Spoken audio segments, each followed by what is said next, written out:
Selamat malam, shalom semuanya.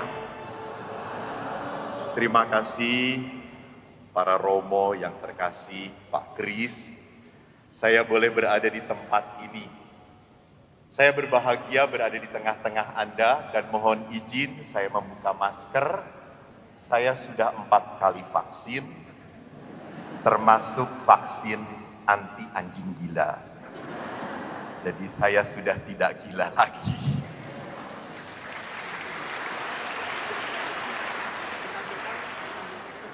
Saudara-saudari yang terkasih, saya diminta untuk, memang kemana-mana itu saya diminta untuk apa? Membantu mencari sumbangan. Saya selalu meratap kepada Tuhan. Tuhan, terima kasih. Kau ciptakan aku dengan wajah pas-pasan. Sehingga setiap orang yang menatap padaku, mereka penuh belas kasih. Kasihan banget romonya, yuk kita sumbang. Jadi saya harap Anda pulang ke sini dengan hati, pulang ke rumah dengan hati yang penuh sukacita dan meninggalkan dana di tempat ini. Jelas? Oke, kita deal-dealan ya, kita deal-dealan. Dan hari ini kita bersama-sama berbicara tentang apa? Bila malam menjadi gelap, jangan iman hilang lenyap. Saya tanya dahulu, siapa yang selama pandemi tidak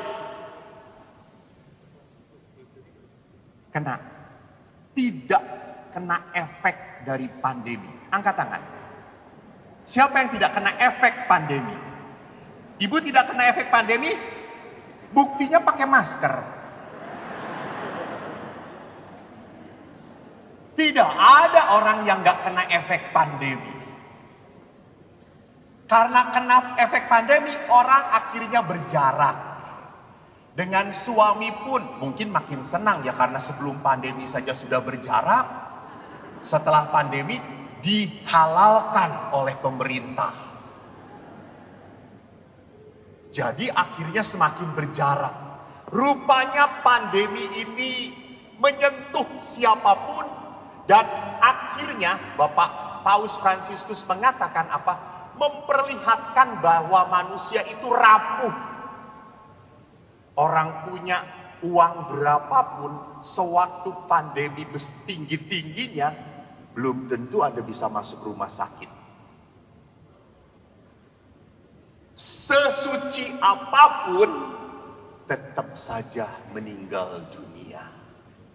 Saya pikir dulu bapak-bapak, para romo gak akan kena. Ini hanya untuk umat.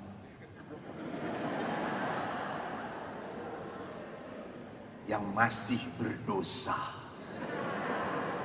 Rupanya kita juga kena. Lalu saya tanya pada Tuhan, Tuhan, kenapa kami yang sudah melayanimu masih kena? Bukankah ini untuk orang-orang yang berdosa supaya mereka bertobat? Lalu Tuhan menjawab saya dalam doa, bukankah para imam rajanya pendosa? Yang harus lebih banyak bertobat itu para imam. Betul Romo? Terima kasih Romo Adi. Dan Romo Beni juga setuju. Karena itu kita masih panjang umur karena masih bertobat. Kan biasanya romo-romo yang yang baik-baik itu meninggal. Dan sisanya yo sing koyo ngene. Meng jodi bandeng-bandeng gitu ya kata sudah. Nah, Yesus, saya mengajak Anda semua untuk berbicara tentang bila malam jadi gelap. Rupanya Yesus pun mengalami hal yang sama. Jadi kita pernah mengalami pengalaman tengkorak dalam hidup kita. Apa itu pengalaman tengkorak? Pengalaman yang menyakitkan. Pengalaman yang membuat kita sadar bahwa kita itu rapuh. Tiba-tiba kita sakit. Tubuh kita. Dan saya ingatkan Bapak Ibu, makin lama orang itu makin tua, ingat ya, bukan makin cantik. No way, no. Saya kemarin baru seminar di Bogor, berdua dengan salah satu romo yang adik kelas saya. Dia mengatakan, para ibu, tolong ya, walaupun sudah lama menikah, tetap dandan. Tetap dandan. Tapi kalau semakin tua, jangan lama-lama. Terus saya langsung ngomong, romo ini belum pernah jadi wanita. Nggak ngerti. Justru makin tua itu ya makin lama dandannya.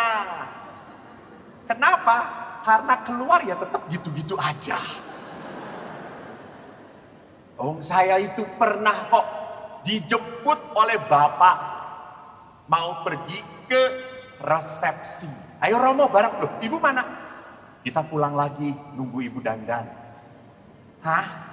Jadi bapak disuruh jemput saya nunggu ibu dandan. Oke, saya balik biar saya ngerasain gimana nasib para pria toh. Saya datang, ibunya masih belum selesai. Bapaknya ngomong, "Ma, Romo udah datang." "Ya, nanti." 30 menit gak keluar-keluar. "Ma, nanti toh Pak." Kalau istri sudah kenceng, langsung suami beleret, you know. Keluarlah istri setelah 45 kami tunggu. Itu menariknya, saya dengan bapaknya reaksinya sama. Setelah keluar cuma, Terus si istrinya kata, "Kenapa Romo?" "Kok sama aja?"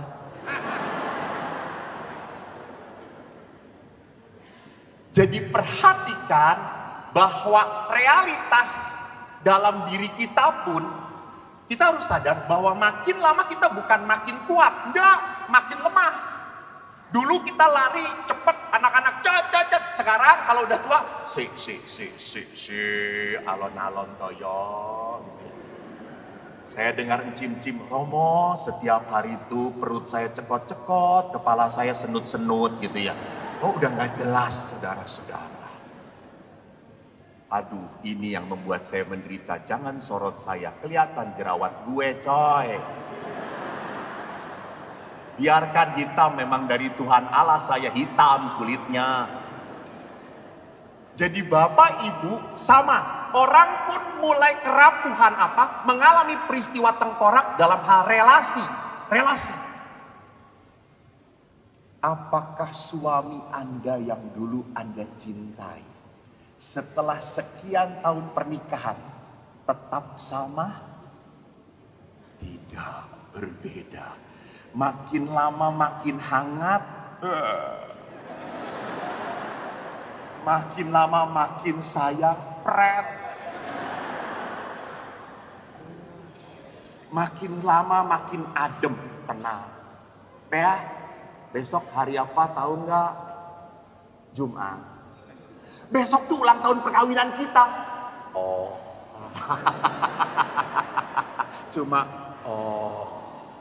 Pernah seorang istri menyiapkan ulang tahun pertama loh Bu, Pak, ulang tahun pertama. Lah kok ulang tahun pertama tuh istrinya sudah masak, sibuk-sibuk, suami lupa, malah pergi golf seharian dengan teman-temannya. Dan istrinya langsung, "Semenjak itu saya nggak pernah mau lagi mikirin ulang tahun." Karena apa? Semakin dipikirin, semakin menderita. Jadi perhatikan, setiap orang mengalami pengalaman tengkorak. Sama para imam pun mengalami pengalaman tengkorak, mengalami. Bagaimana kalau hidup serumah dengan pastor yang tidak menyenangkan? Susah. Anda emang ada? Kagak ada di Semarang, kagak ada, cuma di Bandung. Di Semarang banyak, gitu maksudnya. Ini kompak. Tepuk tangan ya, kompak sekali. Udah kompak. Terima kasih atas kejujurannya. Saya pun sama, tidak kompak. Artinya kan laki-laki semua. Anda tahu kalau laki-laki beda dengan wanita. Wanita itu kalau kumpul, apa mungkin 5 wanita kumpul hening? Kecuali wanita itu semuanya adalah kuntilanak, pasti hening gitu. Tapi wanita 5 kumpul, suaranya seperti 50. Ribut, semua heboh kalau wanita. Saya lihat tadi bapak-bapak pada saat itu sedang kumpul sambil merokok. Dia, Pak, Bu. Jam piro? Jarene mulai jam 6 ya. Saiki jam piro? Deloken dhewe. Udah selesai. That's man, you know. Nah sekarang juga sama, romo-romo itu kalau makan apakah gayeng kita ngobrol?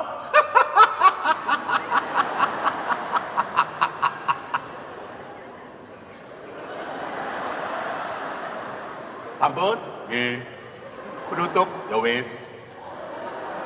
Gusti matur nuwun, akhirnya makan selesai juga. Kadang-kadang kita pun sama, ketemu dengan teman yang tidak cocok. Tetapi apa yang terjadi? Kita harus tetap bertahan mencintai teman yang seperti itu.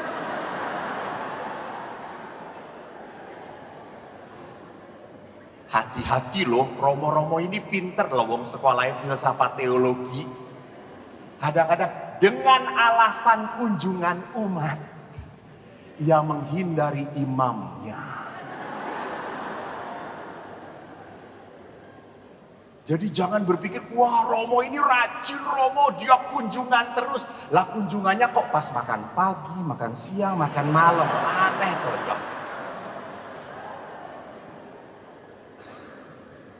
Dan akhirnya di beberapa paroki kadang-kadang ada sebuah keindahan. Entah keindahan atau godaan saya tidak tahu. Siapa? Ibu-ibu nganter makanan romo. Ada makanan romo. Dan you know lah kalau ibu-ibu udah nganter gak mungkin langsung ninggalin. Nungguin romonya makan. Enak buatan romo. Wah Eco, ayamnya enak. Woi itu 2-3 bulan ayam terus dikirim.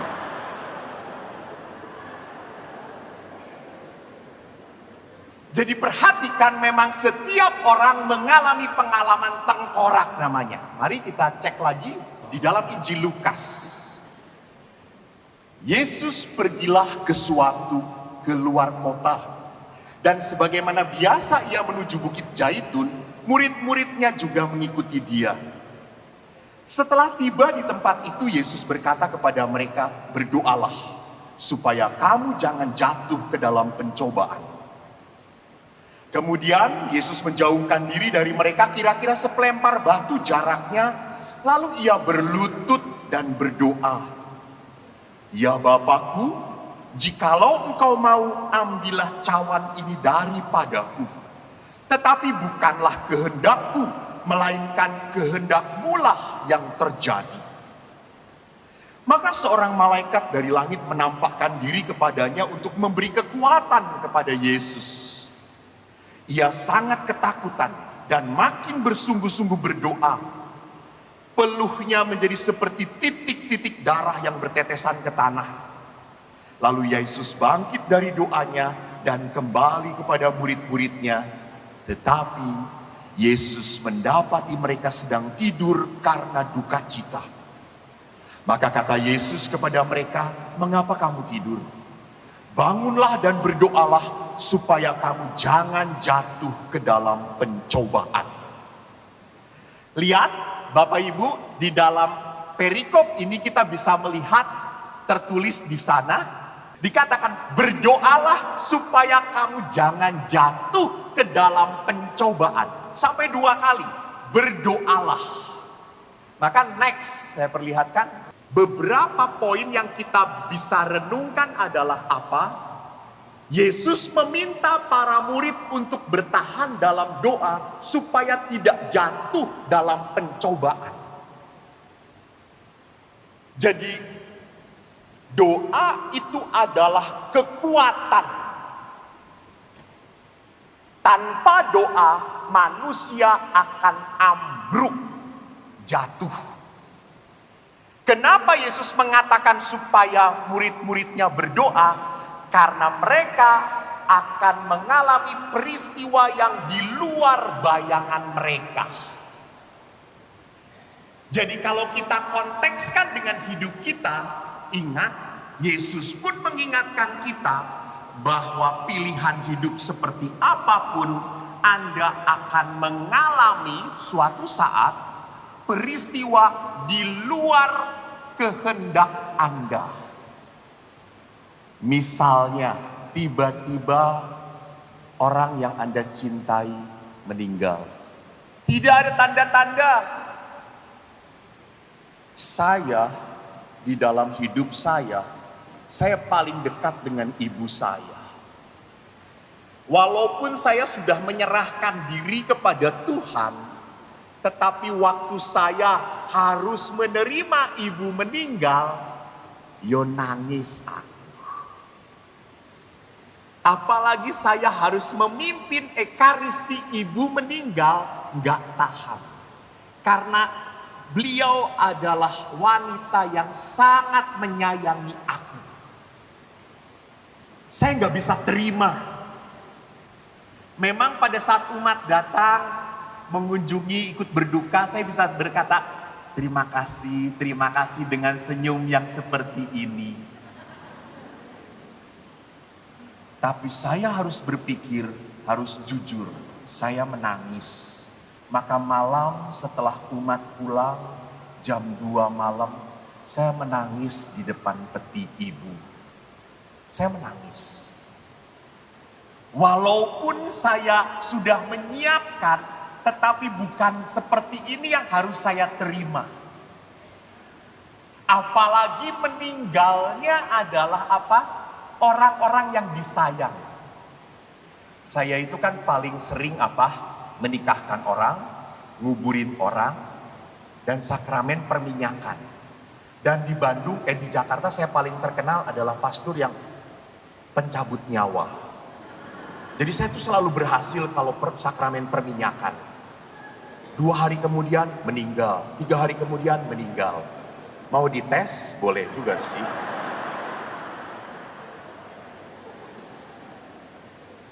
Tapi kalau ke tempat yang meninggal, kalau orang tua yang sudah 80 tahun, 90 tahun, berdukanya tuh enggak terlalu terasa. Masih cengangas-cengenges gitu ya. Masih bisa oke lah. Tetapi kalau yang meninggalnya itu seorang anak, remaja, atau bapak-bapak yang baru menikah, anaknya masih kecil-kecil, wah kerasa banget nangisnya. Kerasa banget sedihnya. Jadi perhatikan, banyak sekali peristiwa yang tidak bisa kita hadapi. Contohnya saja, kita sudah baik-baik kepada anak kita. Kita didik, kita besarkan. Setelah besar nikah, gak pernah nelepon orang tuanya. Jengkel. Oh anak ini Tuhan setelah kecil dibela-belain, disekolahkan baik-baik. Setelah besar gak tahu diri, gak menghormati orang tuanya. Tuhan kalau boleh saya minta masukkan lagi ke perut saya. Sakit hati. Jadi di dalam kehidupan kalau Anda tidak sadar, banyak peristiwa-peristiwa yang membuat kita terluka. Pasangan kita. Kelihatannya kok baik-baik, kelihatannya kok damai-damai. Tiba-tiba ada berita yang tidak enak. Tiba-tiba ada berita yang menyakitkan. Kenapa bisa seperti itu? Ya karena relasi lah gitu kan. Kita bisa tahu tuh para suami dengan istri itu kan selalu salah. Jadi hukum di dunia ini adalah apa? Wanita tidak pernah salah. Kalau wanita salah itu bukan salah tapi lalai. Jadi pria itu selalu disalahkan. Saya pernah dengar seorang bapak Romo. Saya itu dengan istri saya tidur dengan istri saja salah terus. Lawong cuma tidur Romo. Terus saya tanya, salahnya gimana Pak? Saya tuh berhadapan dengan istri, namanya kan suami istri, berhadapan. Istri marah, jangan melihat saya terus gitu ya. Loh kan kita suami istri, ya kamu bernapas, aku menghirup napas kamu gitu ya. Sesak aku gitu ya. Ya Allah. Gitu. Akhirnya karena saya berhadapan dimarahin, saya balik tuh membelakangi. Istri marah, istrimu dikasih pantat gitu ya. Gak sopan sekali. Saya salah lagi toh Romo. Ya udah saya tidurnya terlentang. Masih disalahkan Romo. Tidur itu jangan kayak orang mati. Terlentang kayak gitu. Saya menghadap salah, saya membelakangi salah, terlentang salah, akhirnya saya tidur dengan pembantu Romo.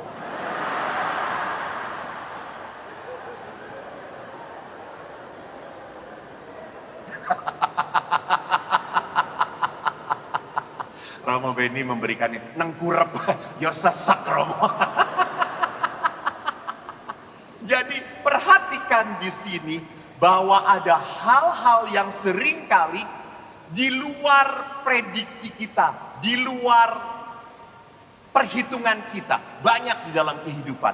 Sehingga kalau kita tidak berdoa, banyak peristiwa itu yang membuat kita apa? Putus asa, kehilangan iman, kehilangan harapan. Next. Kedua, untuk mereka dibutuhkan kekuatan ekstra. Jadi kekuatan ekstra itu hanya lewat doa.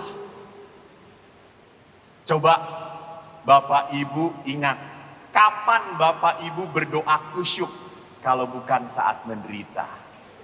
Betul atau tidak? Betul. Saya pernah punya pengalaman doa kusyuk waktu saya frater. Saya itu kan dengan Uskup Bandung satu angkatan. Cuma kita beda level. Dia berkenan di mata Vatikan, saya berkenan di mata Tuhan. Kalau tidak setuju silahkan keluar. Uskup ini kan kecil, tapi pintar sekali. Dan saya tinggi besar, saya memang bodoh. Dibandingkan beliau bodoh. Beliau itu kalau belajar di sekolah, saya itu SD satu sekolah. SMP pisah, SMA, kuliah bareng terus. Sehingga tahu banget cara belajarnya beliau. Beliau itu cuma lihat, langsung pinter, langsung ngerti. Saya tuh lihat, gak ngerti-ngerti. Mungkin itu kehebatan Tuhan Allah. Orang kecil otaknya besar. Orang besar otaknya kosong. Nah, saya itu partnernya beliau kalau ngasih retret. Jadi kalau ngasih retret, kami berdua waktu frater. Nah, suatu saat kami itu ke Lembang, tapi tinggal 30 menit. Saya kalau ke Lembang supir motor, dia di belakang. Itu pinternya dia, kamu yang setir. Jadi dia berlindung di badan saya gitu. Tetapi dia co-driver, dia ngeliatin kayak gini. Terus, kosong, ngebut, gitu. Kiri kosong, saya ngikutin dia. Itu bodohnya saya kan. Langsung saya kencang, tiba-tiba ada perjalanan yang simpang kayak gini. Ke kanan itu merah, lurus hijau. Kita memang mau lurus. Lalu Anton ini, dulunya Anton, sekarang Monsinyur. Maaf kalau saya berbicara dengan penuh emosi ya. Anton ini berkata, lurus kok, kosong. Saya hajar, kenceng, tiba-tiba ada orang keluar dari angkot. Laki-laki, jalan. Langsung Anton teriak, nabrak kok. Saya jawab, kata saya, awang udah jelas toh. Gitu. Saya menghindar, nabrak betulan dan orang ini terlentang kena kepalanya. Berhenti. Kebetulan tidak terlalu jauh dari rumah sakit Ranca Badak, Boromius jauh. Kita bawa ke rumah sakit itu. Lalu Anton itu pintar. Dia itu berkata, kok saya kan Cina, kamu kan putih Jawa gitu ya. Cina mah dianiaya, kamu nunggu di sini aja ya.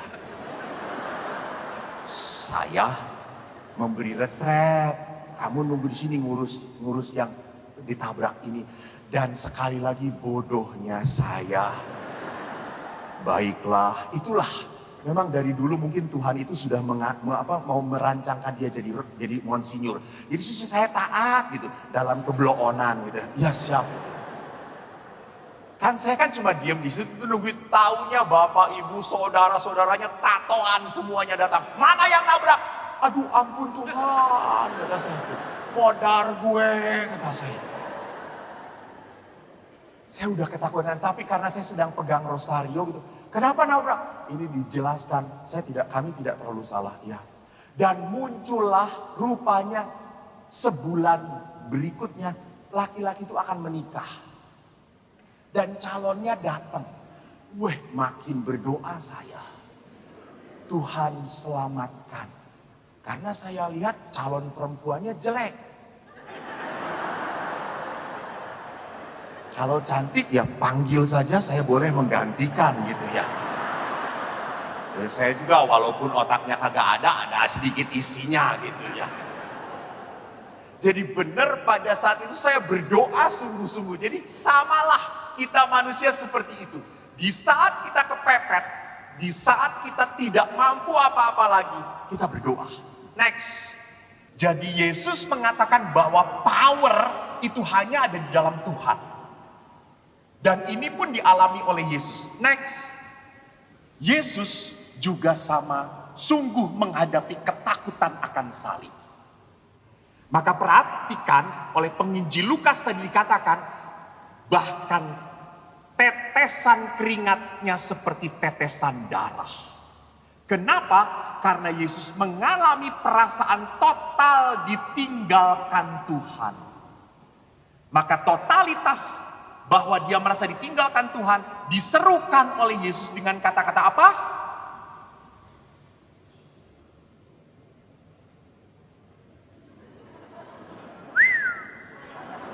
Jangan pura-pura nggak melihat. Kalau nggak bisa jawab, amplopnya 5 juta nanti ya. Oke, siap tante. Saya doakan dalam nama Yesus. Dalam nama Yesus. Amin. Oke, udah amin. 5 juta saudara-saudara. Oh, geledek. Bukti Tuhan mendengarkan. 10 juta kalau begitu.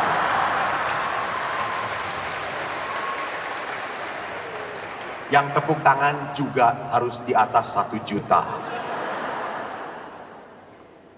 Jadi Yesus betul-betul merasa bahwa ditinggalkan Tuhan, maka Yesus berteriak apa kata-katanya? Eloi, Eloi, Allahku, Allahku, mengapa engkau meninggalkan aku? Ini orang sudah sampai titik apa? Habis.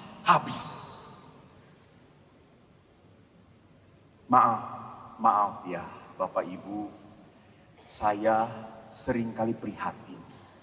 Banyak anak muda sekarang yang punya masalah kecil saja ingin bunuh diri. Banyak anak muda sekarang yang melakukan self harm, mencabiki tangannya dengan silet. Dia lakukan karena apa? Benci dengan dirinya sendiri.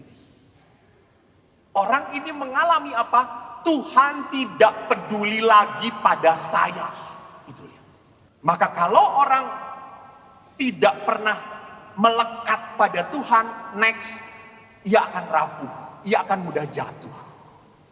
Inilah seruan kita pada saat kita menghadapi peristiwa yang begitu menyakitkan.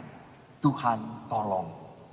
Maka kalau kita sedang menderita, next, apa yang kita minta? Selalu kita meminta apa? Tuhan cepat-cepat penderitaan ini dibebaskan. Karena tidak nyaman lagi. Banyak sekali ibu-ibu yang mendoakan supaya suaminya berubah. Tuhan, semoga suamiku berubah, Tuhan. Tuhan, semoga suamiku berubah. Saya pernah di paroki kami itu kan ada pieta. Lalu saya dekati ibu-ibu, doanya khusyuk. Kalau sudah kusuk tidak bisa membedakan antara berbisik dan berisik. Saya sedang doa juga di situ, mendoakan salah satu umat. Lalu ibu itu ngomong, Tuhan, ubah suami saya. Tuhan, saya sudah tidak kuat, Tuhan. Kalau Engkau tidak bisa mengubah, saya akan kembalikan dia padamu, Tuhan. Saya sampai kaget, ya Allah. Jadi manusia pada saat menderita selalu ingin cepat-cepat penderitaannya itu berlalu. Betul atau tidak? Betul? Normal atau tidak? Normal. Tetapi ingat, kalau kita hanya bisa punya keinginan cepat-cepat penderitaan ini keluar, kita tidak pernah belajar dari penderitaan itu. Kita tidak pernah bisa menangkap maksud Tuhan dari penderitaan itu. Karena kita tidak mengolah. Yang penting selesai, saya lepas dari penderitaan ini, beres. Itu. Seolah-olah saya akan bahagia kembali kalau apa? Kalau beres yang membuat penderitaan ini hilang dari hidup saya. Cuma itu. Padahal doa gereja adalah apa? Buatlah aku kuat. Bukan menjadi buatlah semua halangan ini tidak ada dalam hidup saya. Bukan. Dan tidak mungkin. Kita harus belajar menjadi kuat. Tuhan, kuatkan saya. Biar saya menghadapi yang berat ini menjadi sebagai seorang beriman. Bertopangkan perisai iman, harapan dan cinta. Bukan menjadi orang yang mudah putus asa, ngambek, sedikit-sedikit cengeng, nangis pada Tuhan. Maaf ya, saya tidak bermaksud merendahkan. Maaf sekali lagi kalau Anda nggak terima, tinggalkan tempat ini. Ada seorang ibu yang sedih pada saya, Romo, saya 5 tahun kanker, Tuhan. Saya jengkel dengan Tuhan. Saya sudah berdoa Romo. Supaya saya disembuhkan. 5 tahun ini saya bergumul. Pergi ke semua Gua Maria.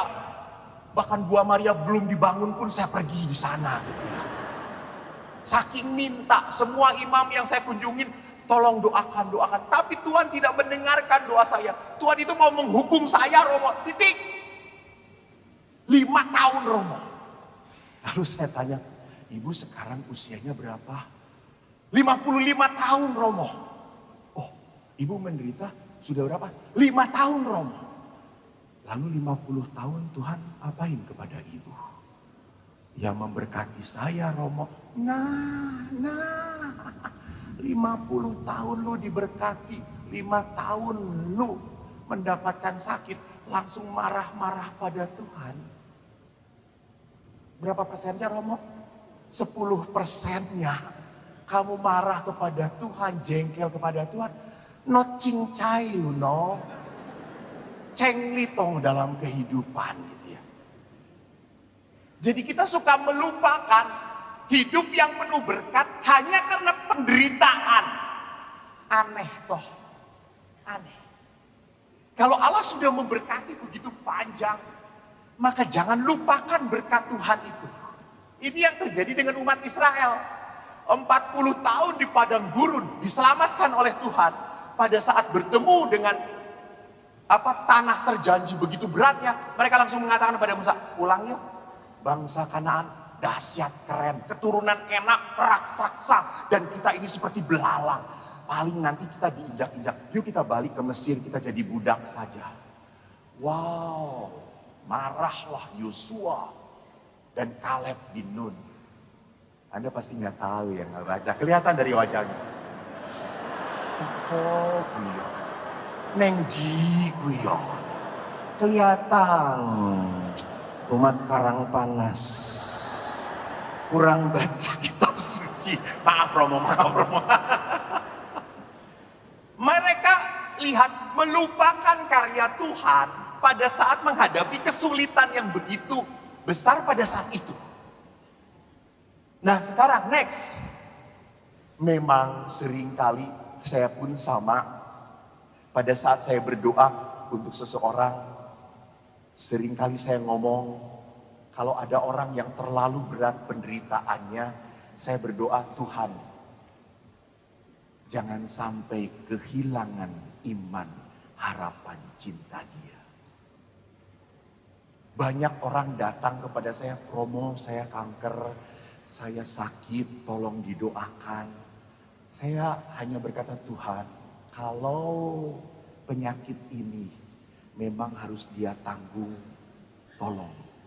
Jangan sampai dia kehilangan iman, harapan, kuatkan dia. Saya kan pernah cerita waktu saya di rumah retret, saya sempat kagum dengan seorang anak, Bapak Ibu. Anak itu kan kalau di rumah retret, saya 25 tahun di Pratista. Dengan anak SD kalau saya menyambut, saya tidak pakai jubah, saya pakai celana pendek, lalu kaosnya kaos engkoh-engkoh itu. Lalu anak-anak selalu mengatakan, Pak, halo Pak, gitu ya. Lalu anak-anak, Pak, Bapak pegawai sini ya, tolong ya bawakan tasnya. Oh baik-baik, saya bawakan tasnya. Woi teman-teman, ini pegawai sini, bawain Bapak ini gitu. Terus saya tanya, kamar berapa kamu? Kamar 15 Pak. Oh saya kasih kamar 15. Namanya anak Jakarta, langsung ngasih tips ke saya. Pak ini 5.000 ya tipsnya ya. Wow kata saya. Maaf pegawai Pratista tidak boleh terima tips kata saya. Wih baik sekali ya Pak. Nanti kalau kita mau minta tolong saya panggil Bapak lagi. Boleh kata saya. Lalu saya naik. Tiba-tiba saya melihat seorang anak yang jalannya itu polio. Tapi wajahnya aduh menyenangkan, penuh sukacita. Itu lihat, ini Bapak apa Romo? Hebat dia langsung kayak gitu. Terus saya ngomong, saya Romo. Oh Romo, terima kasih Romo. Saya selamat datang ya. Kamu bawa tas, saya bawain tasnya. Enggak Romo, saya masih bisa sendiri Romo, saya masih bisa sendiri. Wah hebat sekali ini anak. Dia taruh ke kamarnya, lalu acara. Pada saat acara, namanya anak-anak itu kan sering lari. Dia tuh namanya kena polio, jalan aja pelan-pelan. Dia lari, jatuh. Dan saya kagum, di saat jatuh, teman-temannya tuh langsung ngangkat. Saya kaget, wow hebat banget. Sampai dia berkata, terima kasih teman, lari lagi, gubrak lagi dia jatuh. Tapi teman-temannya ngangkut. Lalu saya tanya, kamu kenapa membantu dia waktu dia jatuh? Kamu kasihan ya? Tidak Romo, dia anak baik Romo, baik banget. Oh ya? Ya. Lalu proses retret berlangsung pada hari ketiga, misa. Misa itu dia duduk di depan. Biasanya kalau anak-anak SD sudah hari ketiga, sudah meleret Roh Kudusnya. Beda kalau dengan retret ibu-ibu, hari pertama pun sudah meleret. Saya cuma beri retret ibu-ibu, Romo. Baru ngomong 10 menit udah kresek gitu. Bu apa bu? Permen Romo, biar gak ngantuk. Oh oke. 30 menit kresek. Loh kenapa lagi Romo? Ini bu, arem-arem Romo. Ya Allah kata saya. Ini retret apa botram kata saya. Saya kembali lagi ke anak itu. Lalu yang menarik apa ada anak itu pada saat misa penutup. Dia duduk di depan dan wajahnya tuh ceria. Saya tuh sampai ke dan ini energinya, rohnya gitu. Lalu saya pada saat khotbah saya tanya, Nak maaf Romo mau tanya, sejak kapan kamu kakinya seperti itu? Oh saya polio sejak kecil Romo. Dulu saya pakai krek, pakai besi. Tapi mama bantu saya, lama-lama saya bisa jalan sendiri. Nah kamu pernah sedih enggak? Melihat teman-teman sempurna, kamu seperti itu? Apa jawab anak itu? Romo, kalau Tuhan mau saya lahir seperti ini, enggak apa-apa Romo. Saya bahagia. Saya punya mama papa baik. Teman-teman juga baik-baik sama saya Romo. Saya sudah cukup. Terima kasih. Terus saya berkata, wow. Hebat. Inilah penderitaan yang tidak membuat orang ini kehilangan cinta dari Tuhan. Next. Nah, bagaimana manusia menghadapi penderitaan? Umumnya pada saat manusia menghadapi penderitaan, manusia itu mencari jawaban. Selalu ingin jelas, kenapa kok saya yang menderita, bukan dia. Dia kan gak aktif ke gereja. Kolektenya aja 10.000. Saya tahu jarang membantu gereja. Kenapa bukan dia yang menderita Tuhan? Saya ini sudah rajin perpuluhan, saya rajin pelayanan, tapi kenapa kok saya menderita? Bapak Ibu, di luar ini, coba lihat. Semakin Anda rajin pelayanan, semakin Anda dekat dengan Tuhan. Hidup Anda kok lama-lama menjadi semakin susah. Betul atau tidak? Betul? Kadang-kadang seperti itu. Kadang-kadang menjadi seperti itu. Kenapa? Karena si iblis tidak suka kita menjadi baik. Dia akan cobai kita. Tapi kalau Anda merasa saya biasa-biasa aja, berarti Anda kurang pelayanan. Halo. Sesama iblis tidak boleh saling mengganggu. Iblis sudah berkata, nggak perlu diganggu, udah sama dengan kita, kata dia itu. Jadi perhatikan di sini, next. Jadi kita selalu mencari jawaban. Dan yang kedua apa? Kalau kita menderita, paling mudah mencari kesalahannya pada siapa? Orang lain. Ini muncul sejak di dalam kitab Perjanjian Lama. Di mana? 3 juta. Di mana, Ma? Tolong, Ma, daripada kita hilang uang 3 juta, Ma. Di mana? Manusia sejak awal memang saling menyalahkan. Di mana, Bu? Di mana? Adam dan Hawa. Karena ibu benar, jadi nanti sumbangannya 5 juta ya, Bu ya. Adam dan Hawa, betul. Waktu mereka memakan buah terlarang, Tuhan berkatanya kepada Adam, kamu makan ya? Apa jawaban Adam? Wanita yang nyuruh. Lalu Tuhan datang kepada dia, kamu? Ular. Lalu ular, ya udah nggak bisa dinyalahin siapa-siapa lagi. Jadi memang kecenderungan manusia itu lebih mudah mencari kesalahan di dalam diri pasangan orang lain. Romo, saya tidak bahagia karena suami saya. Ble ble ble, blo blo blo, blu blu blu. Ada ibu-ibu datang pengakuan dosa kepada saya, Romo. Saya tidak tahu toh ini bukan membongkar dosa, tapi lucu ibu itu. Lalu datang, Romo saya mau pengakuan dosa. Ya, dosa-dosa saya Romo. Romo saya itu punya suami, sangat menyebalkan sekali. Dia tuh jarang sekali mencintai saya. Dia tuh cerewet banget. Dia itu tuh, jadi dia itu ngomongnya tentang suaminya. Terus saya mengatakan, ibu tuh pengakuan dosa ibu atau suami ibu? Dan ibu itu berkata, suami saya. Oke, kalau begitu saya lepaskan dosa suami ibu. Terus ibu itu tanya, lah dosa saya bertambah. Iya toh dosanya ngomongin suaminya gitu ya. Jadi saya pun sama. Seringkali saya mengatakan saya tidak bahagia Tuhan karena anak-anak saya, karena suami saya, karena usaha yang sudah dirintis lama hancur. Itu lihat. Begitu mudah. Next. Nah, sekarang mari kita lihat ini moto Ordo Salib Suci. Mohon maaf, Anda saya tobatkan. Jadi in cruce salus, dalam salib ada kebangkitan. Ingat, dalam penderitaan itu pasti ada sebuah cahaya kemurahan Tuhan. Di dalam penderitaan itu ada berkat yang tersembunyi. Maka ada istilah dalam bahasa Inggris, blessing in disguise. Disgusting. pengalaman-pengalaman yang menjijikkan itu menyimpan berkat dari Tuhan. Tapi jangan pernah lupa untuk melihat salib sebagai sebuah kemuliaan, sebagai sebuah pengalaman indah. Itu tidak mudah. Kenapa? Next. Karena sejak awal Paulus pun berkata, salib itu sebuah kebodohan dan batu sandungan. Next. Mari kita lihat.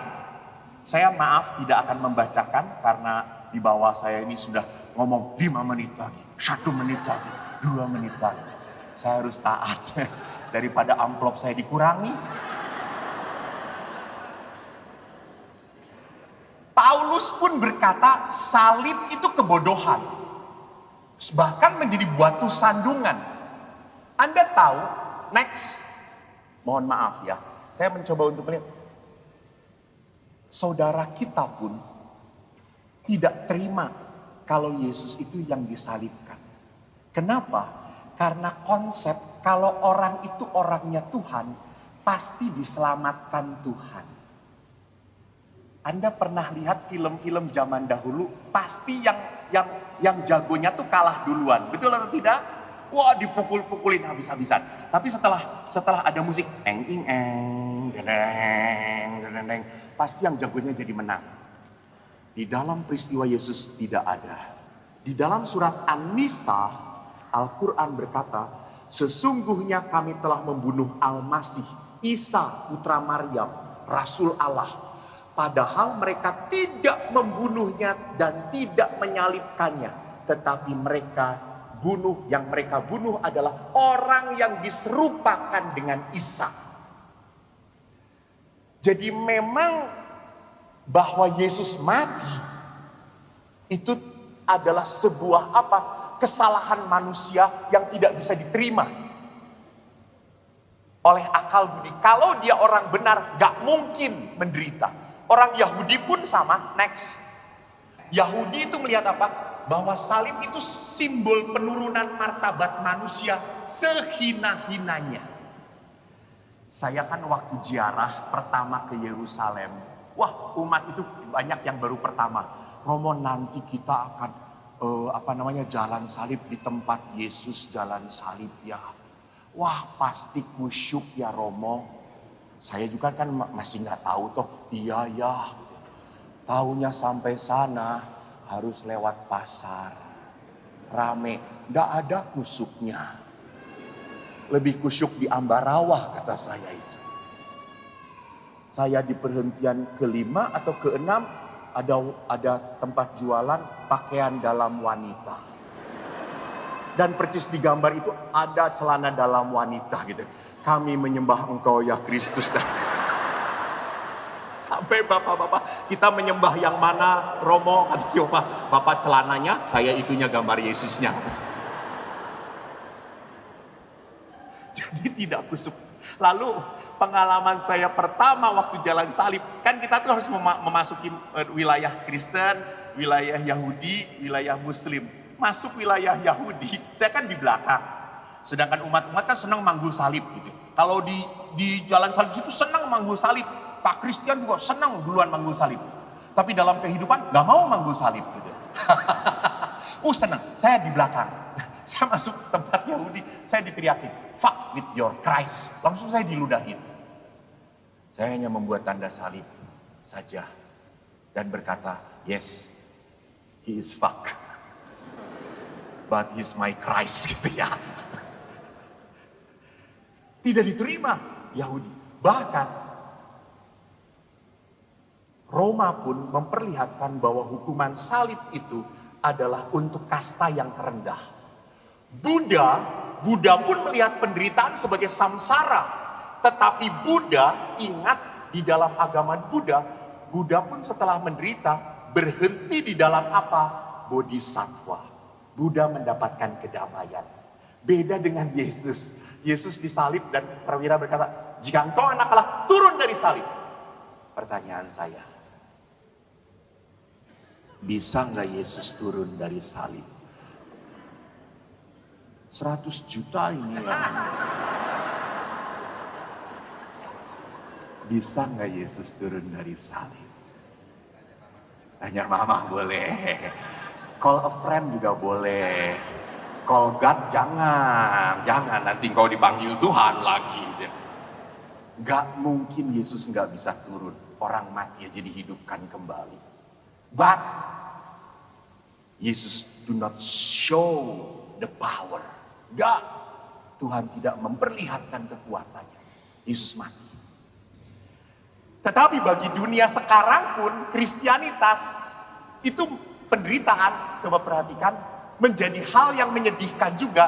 Karena jangan-jangan orang Kristen itu tendensinya masokis, memperbesar penderitaan. Coba lihat, Anda lihat tahu Pak, film apa ini? Passion. Anda lihat dari sekumpulan gambar ini mempertontonkan penderitaan. Jadi seolah-olah orang Katolik itu senang menderita. Seperti masokisme. Maka perhatikan, next, saya minta 3 menit lagi ya. Oke, thank you Putri. Bagaimana melihat keindahan salib? Keindahan salib hanya bisa kita lihat kalau kita kaitkan dengan Tuhan. Jadi salib tidak akan pernah menjadi indah kalau tidak dikaitkan dengan Allah. Dan salib itu hanya menjadi indah kalau dilihat secara paradoksal. Artinya paradoksal apa? Melihat dengan cara Tuhan melihat. Jangan hanya melihat dengan cara kita melihat. Kita harus melihat bahwa Tuhan itu punya sejarah keselamatan untuk kita. Nah, keselamatan itu bisa terjadi juga di dalam dunia ini lewat penderitaan. Next. Lanjutannya dari tadi, Kristus itu kekuatan Tuhan, paradoks. Apa yang bodoh bagi dunia dipilih untuk memalukan orang berhikmat. Karena itu, barang siapa bermegah, ia bermegah dalam Tuhan. Next. Maka keindahan salib hanya bisa dilihat oleh mata rohani dan iman spiritual. Memang sekarang orang-orang senang memakai salib, ditato pakai salib, gambar Yesus, divaksin mengkeret, mas sakit demam, ditato sebadan-badan kuat, aneh tenan gitu ya. Tapi lihat bahwa salib sendiri itu hanya bisa kita lihat di dalam kacamata rohani. Melibatkan Tuhan. Kalau kita hanya melihat dalam kacamata manusia, penderitaan, sekali lagi salib hanya dilihat sebagai pain, sakit, mengecewakan, membuat kita jengkel, ingin cepat-cepat lepas dari salib. Next. Maka lihat, keindahan Tuhan bukanlah keindahan manusia. Jadi Allah itu indah. Santo Agustinus berkata begini, non idea pulcra sun quia delectan, sed ideo delectan quia pulcra sun. Sesuatu indah bukan karena memberi kesenangan, tetapi sesuatu itu memberi kesenangan karena indah. Bingung kelihatan Anda wajah-wajahnya. Lihat, Allah itu baik. Allah itu Allah bukan karena Allah itu baik. Allah itu baik karena Allah itu Allah. Dan kalau kita mendekati keindahan, Agustinus berkata, manusia akan menjadi semakin indah dikala ia mendekati keindahan. Slide terakhir. Nah, sekarang apa itu keindahan di dalam In Cruce Salus? Keindahan di dalam In Cruce Salus, kita bisa lihat di sini realitas kurban yang berharga. Bahwa Yesus Allah jelas sekali memberikan yang paling berharga. Di dalam Injil Yohanes dikatakan, begitu besar kasih Allah kepada manusia, sehingga ia memberikan anaknya yang tunggal. Betul.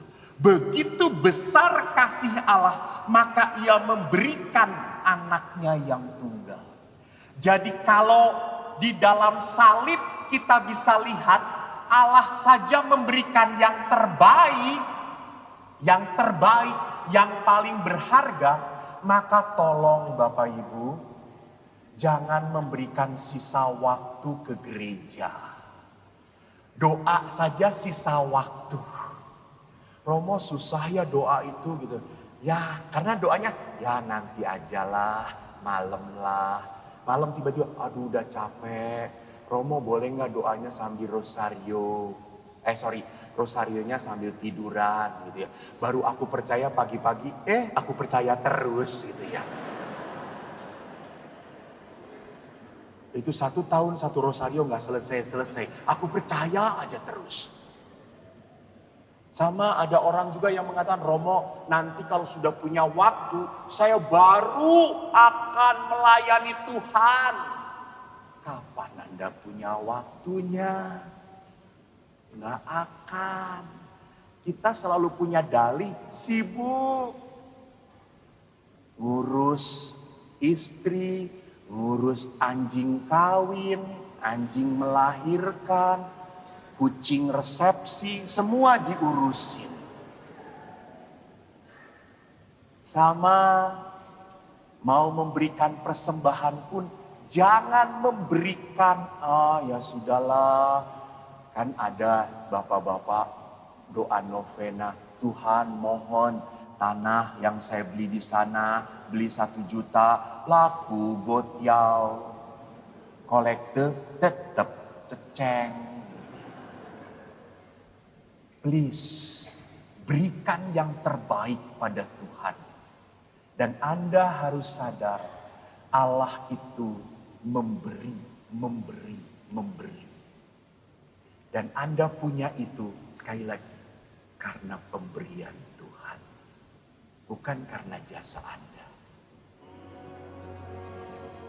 Kalau tadi kita berkata tentang salib, itu realitas yang harus kita lihat. Tuhan itu memberikan yang terbaik pada kita.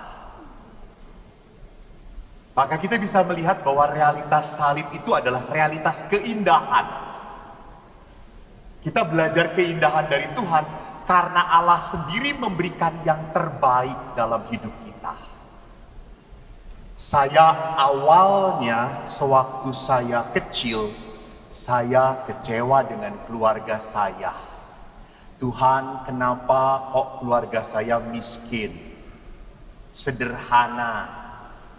Anak bapak itu 4, senang makan semuanya. Kami itu tidak punya pembantu. Kalau kami pulang sekolah, kami tidak langsung makan, nunggu ibu masak. Dan kalau masak itu kan harus ke warung dulu. Yang disuruh ke warung, ya warung. Kalau tanggal 20, saya tanya Bu, pundi artonipun ngutang sekli. Jadi kalau ke warung saya ngutang terus. Sehingga saya sadar bahwa bapak ibu saya bukan keluarga yang berkelimpahan. Namun setelah saya tumbuh menjadi seorang imam, saya sangat bersyukur. Walaupun kami tidak berkelimpahan harta, tapi kami berkelimpahan cinta. Kami kalau kumpul selalu bersama kakak, adik, akur. Bukan berarti bahwa setelah perjalanannya hidup keluarga kami baik-baik. Tidak, beberapa adik-adik saya juga punya masalah. Tetapi toh ingat, ayah selalu mengatakan, yuk kita berdoa bersama. Jadi saya teringat sekali waktu adik saya menikah dengan muslim.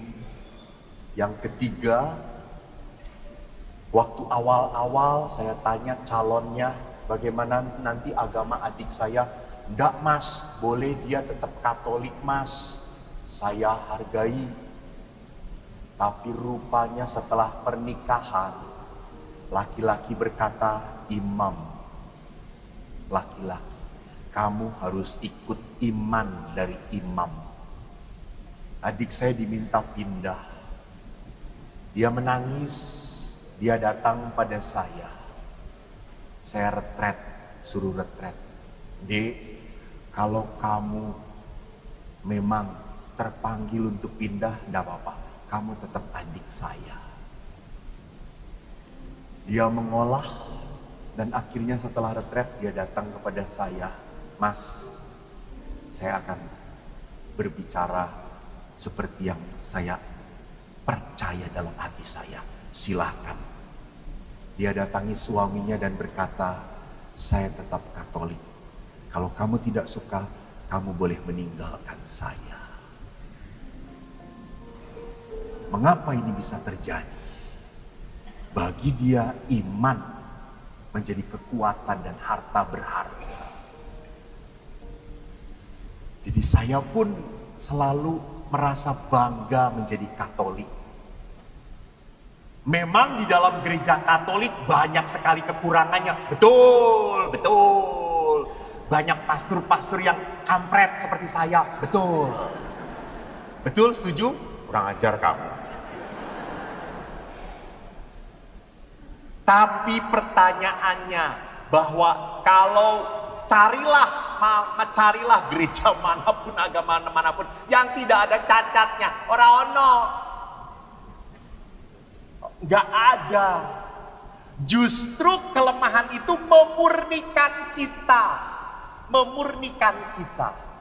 Sama Paus Fransiskus mengingatkan, ingat, tidak ada laki-laki suami yang sempurna. Tidak ada istri yang sempurna. Maka kalau Anda menikah dengan yang tidak sempurna, siap-siap kecewa. Tetapi jangan lupa, justru disitulah letak kemurnian cinta. Berapa tahun menikah dengan tante? 49 tahun. Wow, tepuk tangan. 49 tahun. Tahun depan pesta emas ya. Tuhan memberkati. Om selalu bahagia dengan tante. Pelan-pelan aja. Selalu bahagia dengan tante. Sik toyo. Kok tantenya yang ngomong, ya bahagia toyo. Bahagia nggak om? Bahagia. Kelihatan kaki om diinjek sama tante. You know the power of emak-emak. Apa yang paling membahagiakan hidup dengan tante? Tante jangan bicara, 100 juta nanti. Apa yang paling membahagiakan hidup dengan tante? Rukun. Oh jadi nggak pernah berkelahi 49 tahun? Oh jarang, 2 minggu sekali. Jadi menarik sekali bahwa lihat memang pasti ada kekecewaan tetapi tetap bertahan. Ingat, Ibu Teresa pernah berkata, Allah tidak meminta kita berprestasi. Allah cuma minta kita apa? Setia. Bagus. Setia. Setia. Dan itu paling sulit untuk setia. Kalau setia dengan suami yang menyenangkan, oh my goodness. Tapi setia dengan si borokokok, ya ampun gitu ya. Apalagi kan kalau orang, maaf om, kalau sudah tua tuh apa sih yang paling bisa saling menikmati? Gimana cara saling menikmatinya? Ibu, sekarang lah saya tanya pada ibu, karena dari tadi ibu ingin ngomong terus. Bagaimana cara ibu? Ngobrol? Jarang. Jujur. Selalu duduk bersama pun sudah cukup ya Bu ya. Betul. Makin lama makin jarang berbicara, betul. Karena kalau berbicara ujung-ujungnya berkelahi. Iya tuh kalau diajak ngomong, apa? Bahkan ada bapak-bapak, om ada bapak-bapak, dia suatu saat kena penyakit tuli. Dan saya datang suruh mendoakan oleh istrinya, Romo tolong doakan supaya dia sembuh dari penyakit tulinya. Bapak itu saya doakan, Bapak itu ngomong, Romo jangan didoakan supaya saya sembuh Romo. Saya senang jadi tuli. Kenapa Pak? Saya jadi nggak denger istri saya ngomong apa. Dia itu ngomong terus Romo, saya capek dengernya. Ini juga tuli karena dia Romo gitu ya. Jadi perhatikan, walaupun banyak keluhan dengan istri, dengan suami, tetapi hebatnya tahan, itu hebat. Maka prinsip saya toh sama kepada suami istri. Hau ce pu hau ce ce. Pena ra pena, yo jalan ke. Jalani. Suatu saat Anda akan menemukan keindahan itu. Kenapa? Karena Tuhan memberikan yang terbaik untuk Anda. Betul. Saya itu menikahkan orang sering banget. Apalagi Romo ya. Kelihatan kita beda dunia ya. Sudah berkali-kali kita menikahkan. Betul. Dan seringkali Romo juga lihat toh.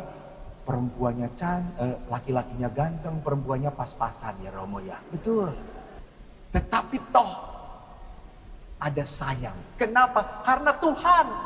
Maka Yesus berkata apa yang dipersatukan Allah jangan diceraikan manusia. Baca di kitab perjanjian lama tidak ada kata-kata itu. Yesus yang mempatrikannya. Yesus memperlihatkan ini karya Tuhan. Maka tolong Bapak Ibu kalau sedang punya masalah dengan keluarga, jangan memutuskan dulu. Ngobrol dulu Mbak Gusti.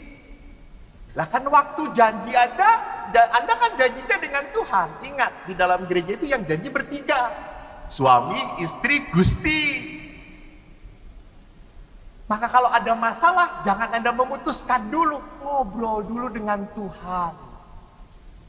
Saya pun sama, saya diingatkan waktu retret, saya dikatakan, Romo, kalau punya masalah jangan memutuskan cepat-cepat ingin keluar, berdoa dulu.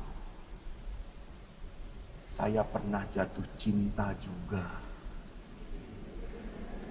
Normal kok gue. Setuju Pak, betul.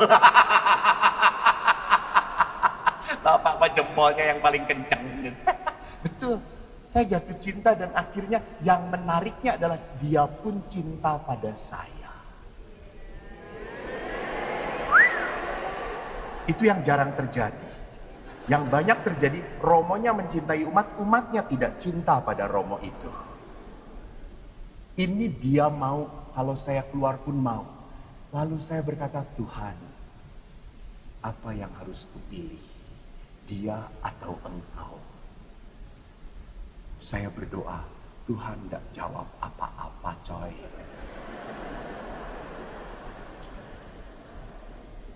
Dan akhirnya saya berkata, Tuhan, memang berat mengikuti engkau.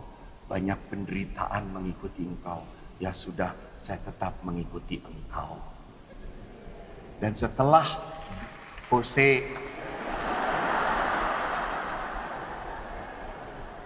setelah sekian puluh tahun kita tidak ketemu dengan yang mencintai saya dan saya mencintai dia, kita ketemuan, dia sudah besar sekali badannya saudara. Dan saya berkata, syukur pada Tuhan. Dia datang mendekati saya, Romo dulu kan mencintai saya. Iya, dulu.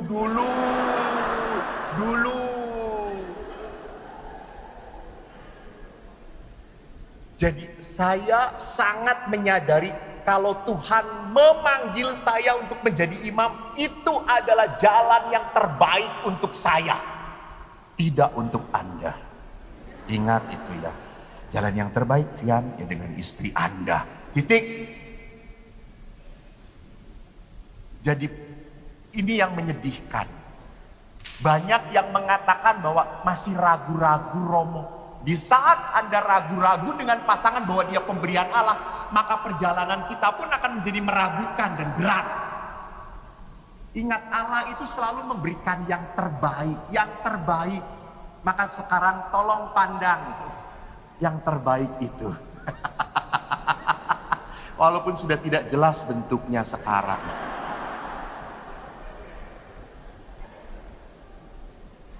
Yang kedua, realitas salib adalah apa? Kalau kita bisa melihat keindahan, next. Realitas keselamatan terjadi karena inisiatif Allah. Jadi kita harus sadar bahwa Allah lah yang mau menyelamatkan manusia, bukan karena manusia layak diselamatkan, tetapi karena manusia berharga bagi Tuhan. Maka saudara-saudaraku, walaupun pasangan Anda tidak sesuai dengan harapan Anda, tapi ingat, Tuhan saja tidak pernah kecewa menciptakan dia. Maka terimalah. Kalau suami Anda ngorok, terimalah. Itu berkat Tuhan. Anda tidur diiringi suara-suara keindahan. Betul. Suatu saat Anda akan kehilangan. Pernah bapak-bapak begitu banyak ngoroknya, ibunya protes. Kowe iki muni terus. Kowe nunggu aku turuse, kowe nembe turu. Lalu suaminya itu nungguin aja istri. Udah tidur belum, Mam? Udah tidur belum? Belum. Aduh, saya mau tidur gitu. Jadi lihat di sini, kita harus sadar bahwa Allah itu mau menjadikan kita anaknya kembali karena setiap manusia berharga di mata Tuhan. Dan yang ketiga adalah, lihat next, realitas cinta, belas kasih Tuhan itu kenapa? Karena Tuhan itu sadar hanya cinta yang bisa mengubah manusia. Titik. Bukan pembalasan. Yang bisa mengubah manusia hanya cinta. Saya mendampingi seorang ibu yang dikhianati oleh suaminya. Suaminya pergi dengan wanita lain dan ibu ini membesarkan 3 anak sendirian. Dan hebatnya ibu itu berkata apa? Romo, dia tetap suami saya walaupun dia sudah pergi dengan wanita lain. Dan saya tidak akan mencari pria lain, tidak. Saya tahu kalau suami meninggalkan bukan berarti Tuhan meninggalkan saya. Dah. Dan ibu ini tangguh sekali. Dia besarkan anaknya. Suatu saat suaminya kembali lagi dalam keadaan sakit. Ditinggalkan oleh istri yang kedua. Dan ibu itu menerima di rumahnya kembali. Merawat suaminya. Semua tetangganya ngomong kepada ibu, kamu perempuan bodoh. Suami masih seperti itu, kamu masih mau terima, bodoh. Lalu saya tanya, ibu bodoh? Ya Romo. Lalu kenapa ibu lakukan? Romo, saya bukan melakukan itu karena suami saya. Saya melakukan itu karena Tuhan. Anda tahu Ibu Teresa dari Kalkuta pun pernah ditanya oleh seorang wartawan. Ibu, saya dikasih berapa ratus juta pun gak akan mau melayani seperti ibu, membersihkan luka-luka, mandi. Saya gak mau. Ibu Teresa pun mengatakan, saya pun sama, gak mau. Lalu Ibu Teresa melihat salib. Karena dia, saya mau melakukan. Jadi Bapak Ibu, kalau suami menjengkelkan, doalah di depan salib. Tuhan, karena Engkau, saya terima dia. Jelas ibu-ibu? Jadi jangan berdoa, Tuhan, yang berasal darimu dan pemberianmu ku kembalikan padamu. Tolong jangan. Salibkan suami. Next, 4. Realitas hidup itu paradoksal. Artinya apa? bahwa keselamatan itu anugerah Allah, tetapi harus diperjuangkan. Gak bisa keselamatan itu diterima begitu saja sebagai pemberian gratis, lalu menang wae kita diselamatkan. Ora iso. Ada orang Katolik pernah ngomong pada saya, Romo enak ya jadi Katolik. Apa enaknya? Enak, ada pengakuan dosa. Jadi selama hidup kita dosa aja terus. Nanti mau mati tinggal pengakuan dosa. Jadi kan dosanya dienolin. Enak, wah kata saya, dosa di reset. Jadi nol, nggak kayak gitulah. Gitu ya. Loh, Tuhan kan Maha Pengampun. Betul, Tuhan Maha Pengampun, Allah Maha Rahim, Allah mengampuni, tapi akibat dosa tetap harus kamu tanggung. Tuhan mengampuni, tapi akibat dari dosa itu tetap harus kamu menanggung, bukan bebas. No, aku sudah bebas, Tuhan boleh panggil saya. Tidak. Bahwa keselamatan itu adalah realitas yang harus kita kita perjuangkan. Mari kita lihat next, bahwa perjuangan itu terjadi di dalam diri Zakius. Kenapa? Kita seringkali menjadi pribadi yang realitas berbeda dengan aktivitas. Maaf. Jadi kita pengikut Kristus, maaf ya, mohon maaf sekali, maaf. Kita pengikut Kristus, kita percaya pada Kristus, tapi kita masih kedukun. Maaf. Anak mau menikah, feng shui. Dihitung. Saya pernah karena feng shui, saya ngikutin aja karena bapak ibunya totok. Perkawinan jam 9.20. Kan biasanya jam 9 atau 9.30, ini jam 9.20. Ya karena saya tahu nanti, oh orang ini kaya, pasti stipendiumnya gede. Loh kan pastor pun butuh pemasukan. Buktinya kan sekarang mencari dana toh, butuh pemasukan.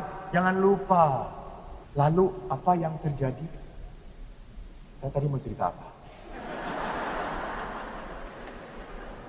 Dukun, feng shui, 9.20. Saya terima 9.20. Oke, Om, 9.20. Saya jam 9 sudah siap di sakristi. 9.20 pasangan terjebak macet. Si omnya udah di situ, langsung yang ngomong, Om gimana Om? 9.20, dikias dulu Om, Feng shui-nya gimana? Jadi perhatikan. Kalau Anda percaya Tuhan, please, jangan mendua. Kalau percaya pada Tuhan, percayalah. Lihat yang mendua akhirnya terjadi seperti apa. Next, Zakius. Anda tahu bagaimana Zakius ceritanya? Saya yakin Anda tahu sekali. Bagaimana Zakius itu mendua? Next, kita lihat Zakius itu dalam bahasa Ibrani artinya suci, sakai, suci. Tetapi orang namanya suci, hidupnya ngawur. Dia pemungut cukai. Dia mempunyai kekayaan, kedudukan terhormat, namun kurang disenangi. Kenapa? Pemungut cukai itu pengkhianat karena dia mengambil pajak kepada orang Yahudi untuk orang Romawi. Dan pajak 50 dijadikan 150 oleh si Zakius. Jadi memang memperbesar untuk mengumpulkan dirinya sendiri. Maka hidup dia, identitas dia sebagai orang suci tidak sesuai dengan kenyataan. Next. Bagaimana perjalanan Zakius dirubah oleh Tuhan? Dia pemungut cukai. Dia dengar tentang Yesus mau datang. Dia kejar, dia mau ketemu Yesus. Tapi ada halangan. Orang banyak, badannya pendek. Yang menarik apa?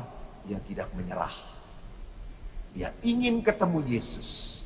Dan apa yang terjadi pada saat dia bertemu Yesus? Next. Yesus sampai di tempat itu. Yesus menyapa, Zakius, hari ini aku akan menumpang di rumah. Maka lihat, ia turun menerima Yesus dengan sukacita karena ia merasa diterima. Orang lain menjauhi dia, Yesus menerima dia. Dan akhirnya apa? Dia mengalami pengalaman cinta. Dan karena dia merasa dicintai, akhirnya dulunya sebagai orang yang mengumpulkan, akhirnya justru dia berikan. Lihat, pemberiannya juga dahsyat. Setengah dari hartaku akan kuberikan kepada orang miskin.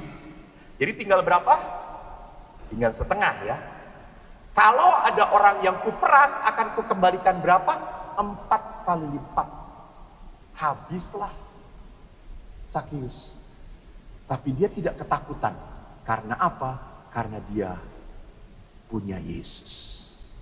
Jadi next terakhir, Bapak Ibu yang terkasih, orientasi hidup Sakius berubah karena bertemu dengan Allah. Maka next, perjumpaan dengan Allah yang otentik adalah perjumpaan yang mengubah pribadi kita. Kalau Anda sering berdoa, Anda sering membaca kitab suci, tetapi hidup Anda tidak menjadi baik, maaf, Anda omong kosong. Maaf. Karena Allah tidak bisa dipuaskan dengan kerajinan Anda berdoa dan membaca. Allah dipuaskan dengan apa? Persembahkanlah hidupmu kepada Tuhan. Hidupmu, apa yang kau miliki kepada Allah. Jangan sampai kau terikat dengan apa yang kau miliki. Maka lihat Bapak Ibu, bahwa manusia butuh perjumpaan yang otentik dengan Tuhan, yang sungguh-sungguh, yang membuat dia akhirnya merasa apa? Bahwa Tuhan itu baik pada saya. Tuhan mengampuni saya, Tuhan menerima saya. Malam hari ini saya mengingat kembali sewaktu Ibu Teresa ditanya, Ibu, apa yang membuat pasangan suami istri yang bisa bertahan? Ibu Teresa berkata, 2, pray and forgive.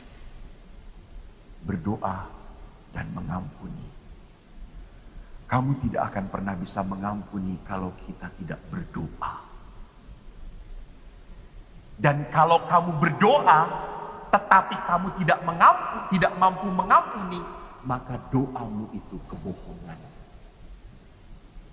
Karena di dalam doa Bapa kami dikatakan, ampunilah kesalahan kami seperti kami pun mengampuni. Jadi Allah itu menuntut hidup kita. Bukan hanya cukup selesai dibaptis. No. Allah menuntut pemberian diri kita. Pertanyaan terakhir. Ibu, saya tanya, kalau Allah itu kan berbelas kasih atau tidak? Berbelas. Allah Maha Rahim, percaya? Allah berbelas kasih, Allah Maha Rahim, percaya ya Bu? Oke. Dalam hidup, Ibu tidak pernah berbelas kasih. Tidak pernah Maha Rahim. Malam ini pun tidak ngasih sumbangan. Misalnya ya Bu, misalnya. Apakah kelak kalau dipanggil Tuhan, Allah berbelas kasih pada kita atau tidak? Betul. Jangan pikir kalau Allah itu berbelas kasih, Allah Maha Rahim. Saya tidak pernah berbelas kasih dan Maha Rahim. Dan kelak dipanggil oleh Tuhan, Allah akan berbelas kasih. Tidak akan. Kita akan diadili seperti kita memperlakukan sesama kita. Maka Bapak Ibu, syukur kepada Allah, permenungan kali ini akan kita tutup dengan adorasi. Bapak Paus mengajak kita untuk menghormati Yesus yang ada dalam sakramen Maha Kudus. Seperti tadi, saya katakan salib itu indah, penderitaan itu indah. Karena apa? Karena Tuhan memberikan yang terbaik. Siapa? Putranya. Malam ini Yesus ingin hadir di dalam hati Anda. Maka pada saat adorasi, mari kita coba untuk melepaskan beban hidup kita. Allah itu menghendaki kita damai, sukacita. Allah berkata, marilah kepadaku kalian semua yang letih lesu berbeban berat. Aku akan memberikan kelegaan kepadamu. Maka mari belajarlah untuk menatap sakramen Maha Kudus dengan iman dan cinta. Pandanglah Yesus dengan penuh kasih, maka kasih Yesus akan melimpah pada Anda. Mari kita hening sejenak. Kita akan mempersiapkan hati kita. Biarkanlah penghormatan pada sakramen Maha Kudus sungguh menjadi perjumpaan seperti Sakius dengan Yesus. Hari ini aku akan menumpang di rumah. Malam ini Tuhan akan menumpang di hati kita. Tuhan ingin mengangkat penderitaan kita. Tuhan ingin mengangkat ketakutan, permasalahan. Bahkan Tuhan pun ingin mendengarkan kerinduan Anda. Kalau Anda merindukan kelahiran, keturunan, datanglah kepada sakramen Maha Kudus. Kalau Anda merasa sakit karena ditinggalkan oleh orang yang Anda sayangi, berikan pada Yesus. Saya nanti akan berjalan di antara Anda membawa sakramen Maha Kudus. Datanglah kepada Yesus seperti janda yang miskin. Jika aku jamah jumbai jubahnya, aku akan sembuh. Mari kita persiapkan hati kita.